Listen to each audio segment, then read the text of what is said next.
Verse 4 of Nehemiah chapter 6. 4 times they sent me the same message, and each time I gave them the same answer. Same message, same answer, 4 times. The 5th time, Sanballat sent his aide to me with the same message, and in his hand was an unsealed letter. The enemy, friends, was persistent. He always is. Did they really want to be friendly and compromise with Nehemiah? The fact of the matter is that Nehemiah's presence was desperately needed in Jerusalem in order to complete the building of the wall.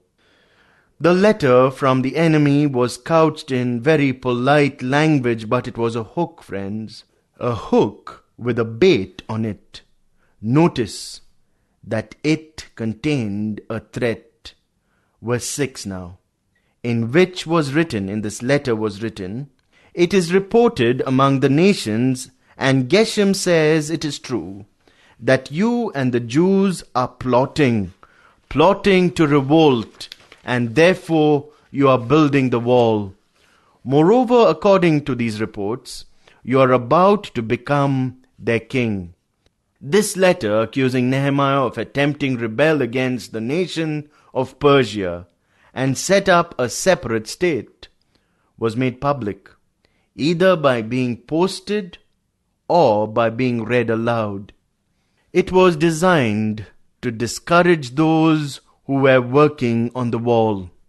It accused Nehemiah of wanting to become king. Verse 7. After accusing Nehemiah of wanting to become king, verse 7 says that he appointed prophets to make this proclamation about himself in Jerusalem. There is a king in Judah, the proclamation said. Now this report will get back to the king. So come, let us confer together. Not only did they accuse him of claiming kingship, they also accused him of hiring prophets, false pseudo-prophets, to support what he said. This was propaganda, awful propaganda, to circulate about Nehemiah. The letter indicated that they wanted to find out if these things were really true, because they were going to report it to the king. They were exerting pressure on Nehemiah. Pressure to meet with him. Verse 8. Nehemiah says, I sent him this reply.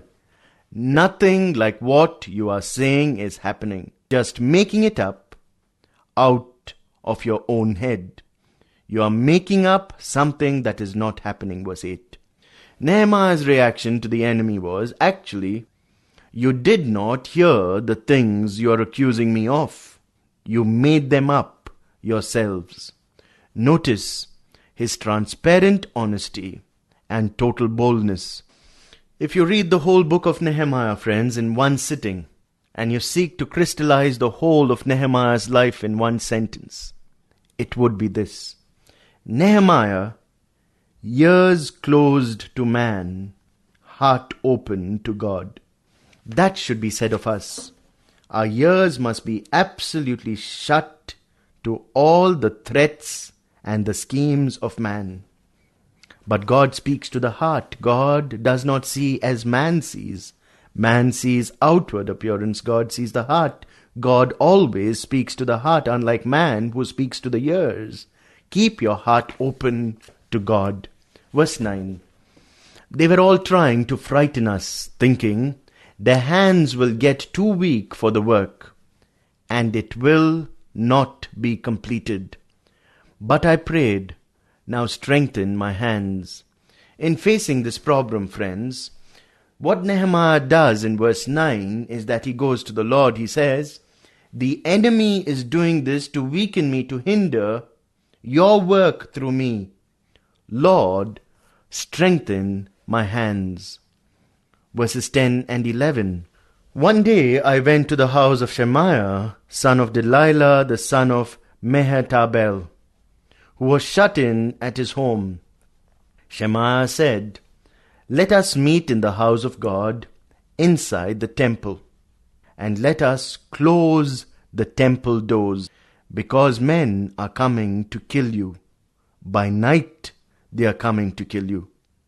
But Nehemiah said, should a man like me run away, or should one like me go into the temple to save his life? I will not go. Shemaiah, friends, a false prophet, pretends to have a great interest in Nehemiah's safety. He says, notice, he wants to reveal a plot against the governor's life. The temple was the only place where Nehemiah would be safe. He is asking him to be cowardly. What he did not realize was Nehemiah had a great, profound spiritual insight. He found out the motives behind Shemaiah's request. Verse 12, I realized that God had not sent him, but that he had prophesied against me because Tobiah and Sanballat had hired him. He had been hired to intimidate me, that I would commit a sin by doing this, and then they would give me a bad name to discredit me. Remember Tobiah and Sanballat, oh my God, because of what they have done. Remember also the prophetess Noadiah and the rest of the prophets who have been trying to intimidate me. Prophetess Noadiah and the rest of the prophets, along with Tobiah, Sanballat, and all of them using different means to intimidate Nehemiah. Nehemiah was in the thick of plots and schemes to destroy him. He dealt with a crowd that pretended to be his friends, but he still was in a very difficult spot. It was as if he were caught between the rock and a hard place. He turns around and finds himself in the middle of another plot. But then when he looks around, he sees plots and schemes and intrigues. So he turns up. That's what we should do, friends. When you look around, everything looks depressing. But when you look up, God will lift you up. The land was once again, in Nehemiah's time, cursed with false prophets. It seems that they were the most determined enemies of God's servants. Propaganda, friends, is an essential part of war. Nehemiah chapter 6 and verse 15. So the wall was completed on the 25th of Elul in 52 days. Without much fanfare, without trumpets, great seminary, ribbon cutting, the wall was finished. Notice how many days it took.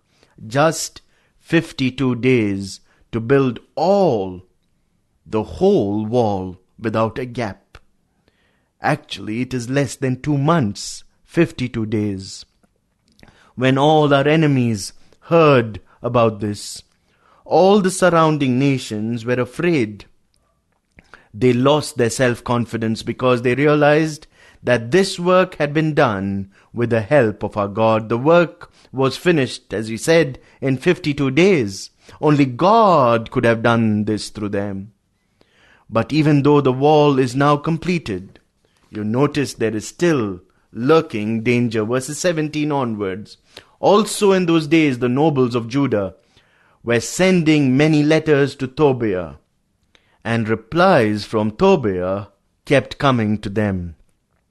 For many in Judah were under oath to him, since he was son-in-law to Shekinah, son of Ara, the son of Johanan, had married the daughter of Meshullam, son of Berechiah.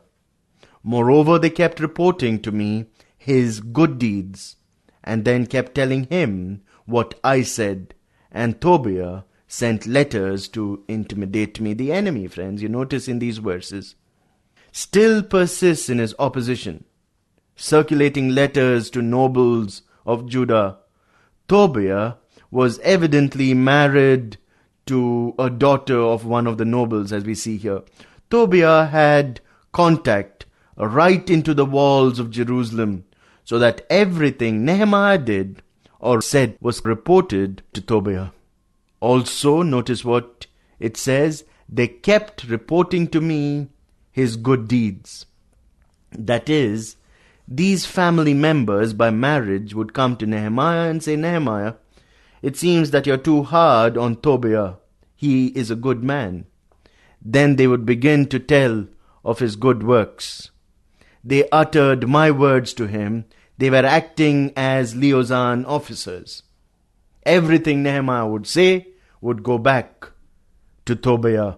Tobiah reported to his people, and they brought Tobiah's messages to Nehemiah. This was what was happening. Threatening letters. Now let's move into chapter 7. Here we would find Nehemiah's register of the people. Friends, as we begin this chapter, we see that the wall has been completed. Now the people begin to protect the city of Jerusalem. Many of the homes have already been built, as we would notice. But inside the city, there is still much work to be done. They are still clearing out the debris.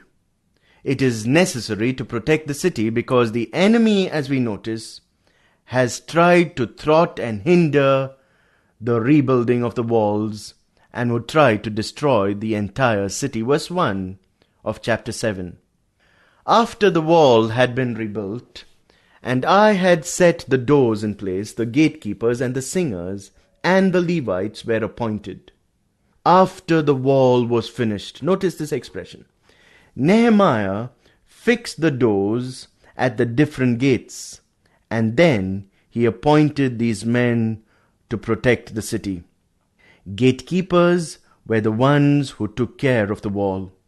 They were on guard all around the wall, letting those on the inside know what was going on the outside. If the enemy or some danger approached, they would sound the alarm.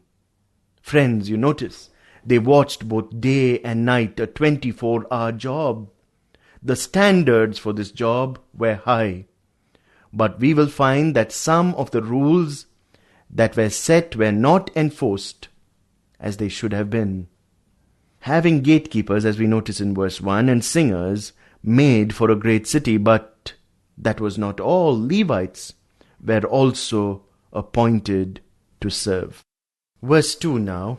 I put in charge of Jerusalem my brother Hanani along with Hananiah, the commander of the citadel, because he was a man of integrity and feared God more than most men do. Notice, friends, the word Hanani. Nehemiah says here, I put in charge of Jerusalem my brother Hanani. Hanani was not Nehemiah's blood brother. You will recall at the beginning of the book of Nehemiah that while he was serving in the court of Artaxerxes, one of his brethren from Jerusalem came and told him about the condition of the remnant that had returned. He was one of Nehemiah's fellow Israelites rather than blood brother. Hanani apparently was one of the leaders in Jerusalem, and it had been he who had informed Nehemiah as to the conditions in Jerusalem, as we read in chapter 1. So Nehemiah already knew this man. That is why he said, I gave my brother Hanani and Hananiah, the ruler of the citadel, charge over Jerusalem. He was one of the men placed in charge over Jerusalem because he was a man of integrity, faithful man who feared God above many others.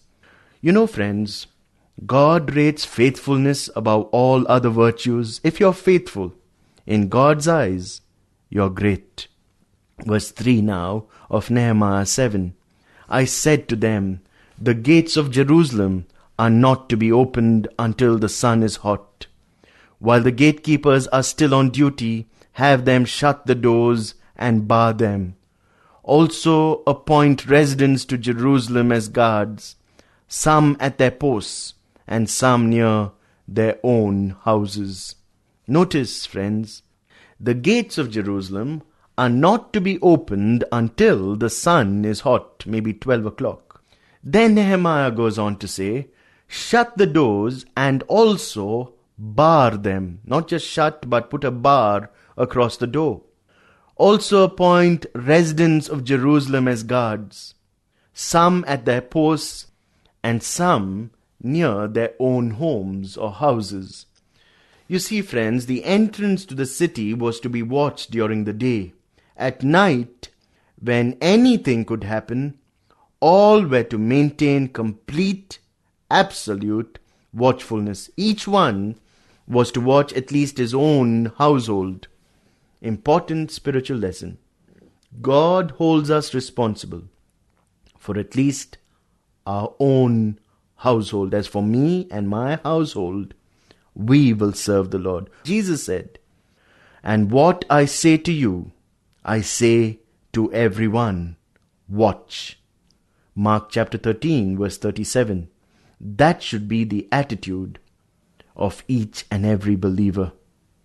This great man of God, like Nehemiah and all the great saints of God, friends, maximized their opposition. They didn't let opposition paralyze them, but they maximized their opposition in their service for God. The Word of God says, looking unto Jesus, they watched. They were unifocused.